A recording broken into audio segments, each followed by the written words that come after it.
کام جو ہے وہ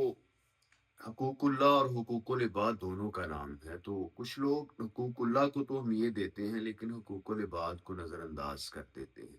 جس کا نتیجہ یہ نکلا کہ معاشرہ نفسا نفسی اور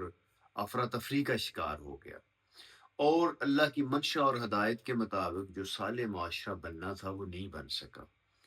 نبی پاک صلی اللہ علیہ وسلم کی حدیث مبارکہ کے مطابق نماز اور روزے کی ادائیگی کے ساتھ ساتھ حقوق العباد کی ادائیگی بھی بے حد ضروری ہے، کیونکہ حقوق العباد میں جو کوتاہی ہے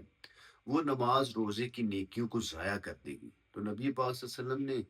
ارشاد فرمایا، مسلم شریف کی حدیث ہے کہ میری امت میں مفلس شخص وہ ہوگا جو اللہ کی بارگاہ میں پیش کیا جائے گا، اس نے نمازیں پڑھی ہوں گی، روزے بھی رکھے ہوں گے، زکوٰۃ بھی ادا کرتا رہا ہوگا، لیکن اس کے ساتھ ساتھ اس نے لوگوں کا مال کھایا ہوگا،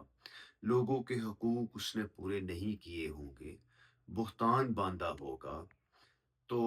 اس کی جو نیکیاں ہیں وہ گناہوں سے کم پڑ جائیں گی اور وہ جہنم کا ایندھن بنے